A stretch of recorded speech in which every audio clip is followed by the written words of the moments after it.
All right, what is going on, everyone? Casey Adams here. Welcome back to the Rise of the Young podcast. Today, it is the pleasure to have Mayor Francis Suarez on the show. Thank you so much for coming on. Casey, thank you so much for coming to the City Hall and for doing this amazing podcast with this amazing setup that you have here. Thank you. So what prompted me to reach out to you was I've been seeing everything that's been happening in the Miami tech VC culture, and I've had almost 300 plus entrepreneurs on the show the last 3 years, ranging from the Winklevoss twins to some great founders. Last week. Yeah, I saw that. That was amazing. Yeah. And I saw what happened once you responded on December 4th it was, say, how can I help? Yep. And after seeing everything, it brought us to this moment. So my first question to you is, what are you doing to create a better entrepreneurial hub moving into the future here in Miami? Well, I think the first thing that we did was the "How can I help you" tweet was a message. And the message was, we want you here. And I was talking to a big founder, and one of the things that they emphasized was, if their governments a lot of the governments that people are leaving are places that have a tremendously more expensive cost of living. A lot of them have much higher taxes.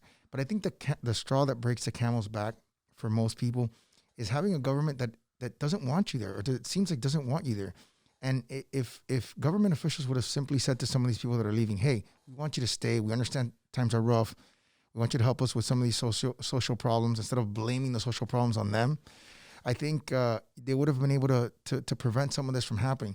But I think now when you look at the landscape of quality of life, weather, taxes, and you look at a landscape that's receptive to innovators and creators, Miami is standing out and is benefiting from a major migration. Absolutely. And I definitely agree with that, just from seeing a lot of my friends moving out here. And I know that you brought up the Winklevoss twins, and they talked about just advancing cryptocurrency in the city of Miami. I've been someone that since I was 17, the last couple of years, I've been an evangelist in the crypto world. Yeah. How do you plan on integrating Bitcoin and cryptocurrency as a whole more into the city of Miami, and what does that process look like? Yeah.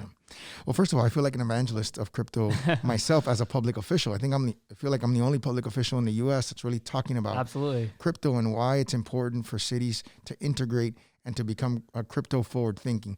So we're doing a few things. The first thing is we're looking at the legislative and regulatory framework of places like Wisconsin, Wyoming, and New York.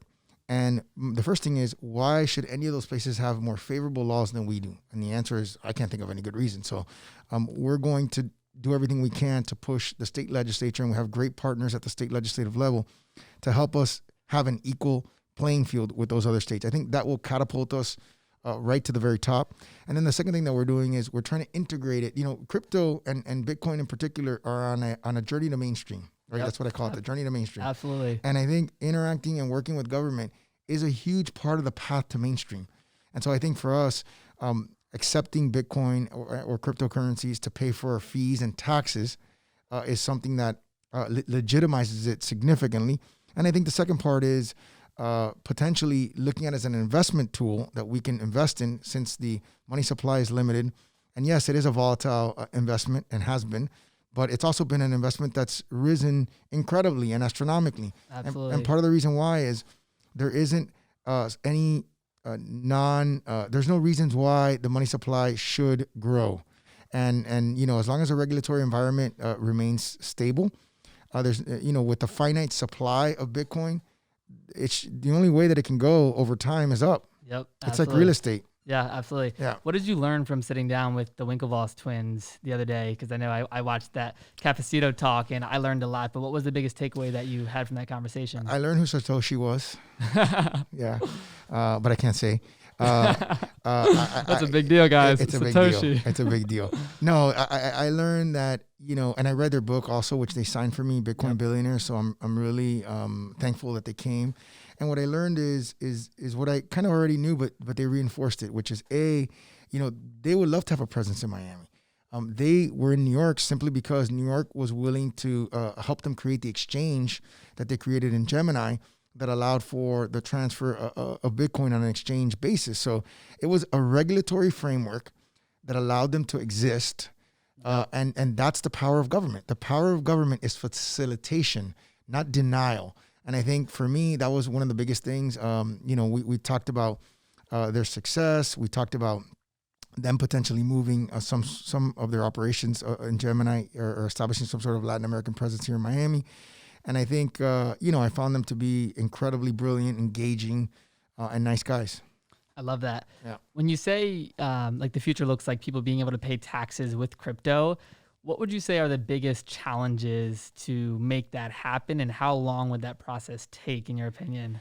The biggest challenges are easy. Not every elected official is a 43-year-old that Totally. that understands some of this stuff. I think there's some slight reputational things that happen, particularly at the beginning of Bitcoin, and we're gonna deal with those. And then I think it's just it's a learning process, and I think it can be done safely. And frankly, had I invested in Bitcoin last year, right, and it's up 273%, I would have looked like a genius. So Totally. I certainly, sometimes in life you have to take a risk, and when it works out, you look good, and when it doesn't work out, you don't look so good. Yeah, absolutely. And Yeah.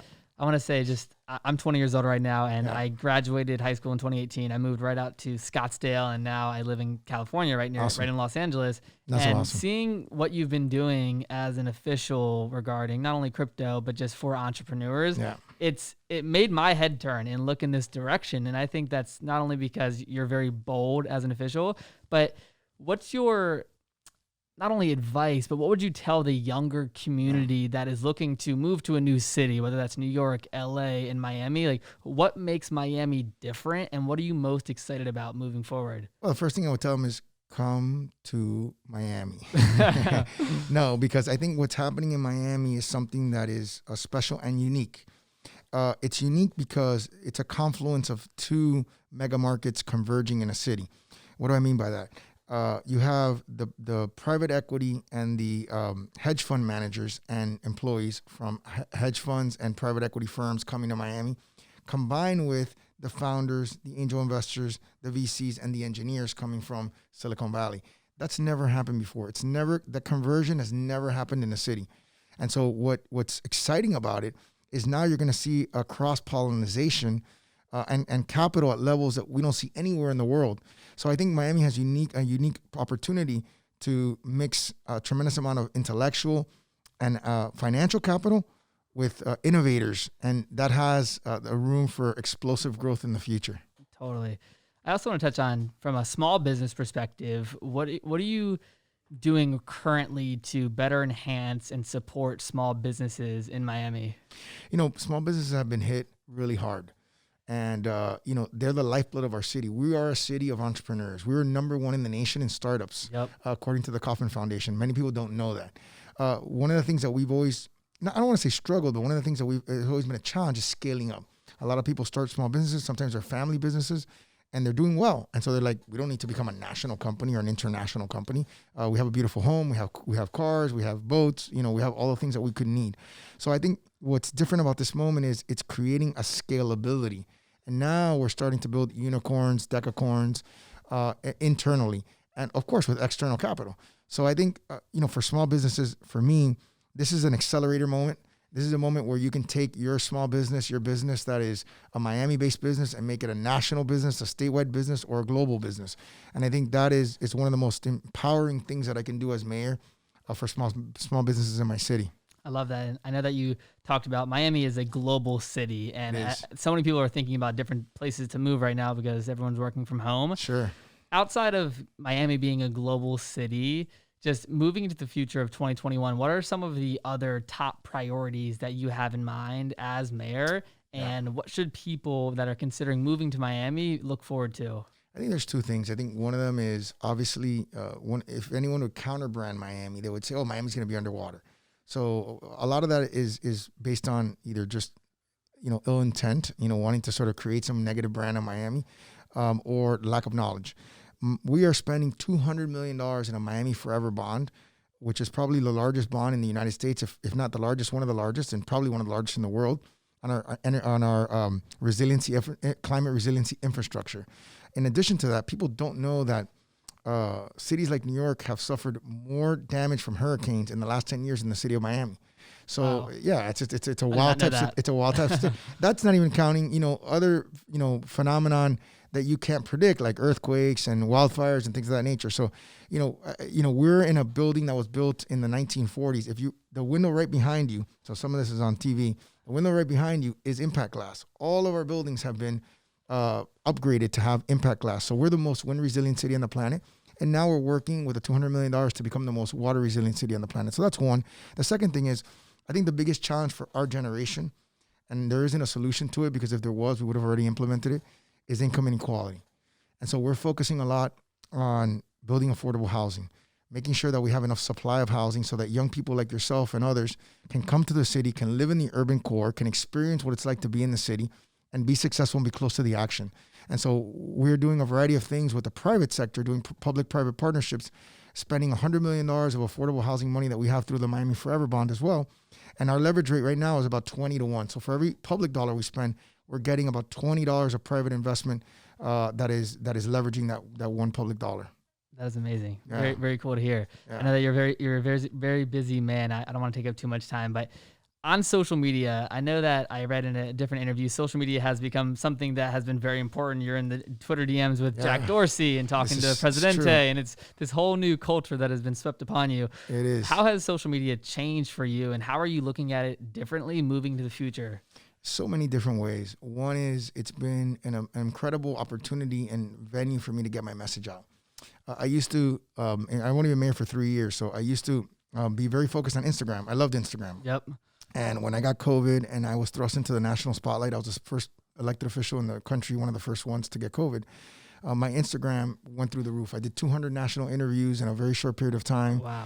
And then I never really got into Twitter because I found Twitter to be a little more negative, right? And what happened was, once this how can I help you tweet happened, and I got the tech community involved and the Bitcoin and crypto community involved, the amount of positivity is so much even greater than Instagram that I've basically, spent all my time on my Twitter account and very little time on my Instagram account. And it's balanced out, Instagram and Twitter both have become places this is not something earth-shattering what I'm going to say, is where there's a lot of partisan, vitriol, right? And that's something that I like to stay away from. For me, I'll say, I'm a Republican. I've been a Republican since I was 18 years old. But more than that, I'm a human being. And we're all human beings. And we're not defined by anything other than our background, how we grew up, where we grew up, who our parents were. There's so many things that define us, much more than a political label. And so for me, I like to look at things differently. I like to look at the world in a more of a problem solution type of context. Yep. And I like to look at it in a very humanistic way, because I feel like when we dehumanize each other, that's when it's easy to attack somebody. You can attack somebody that you've dehumanized. Yep. It's very difficult to attack somebody that you know and that you like. Totally. Which is why, I try to stay away from in the conversation about other cities or other mayors, because I like them and I know them. I may not agree sometimes with all their policies. That doesn't impact the kind of people that they are the way I see them. I love that. Well, Mayor Francis, I just want to say thank you so much for coming on the show today. Your actions and your ability to be bold as not only a mayor, but as a human have inspired me. And I know that they're going to continue to inspire your followers and the people that support you moving into the future. So thank you so much for making this happen. Well, I'm inspired by you. I'm inspired by this podcast, by the way you're putting this together. This is extremely professional. I've done many, many podcasts, and not many of them have been at this level of professionalism. So I really want to thank you. Thank you so much. I appreciate that. Thanks.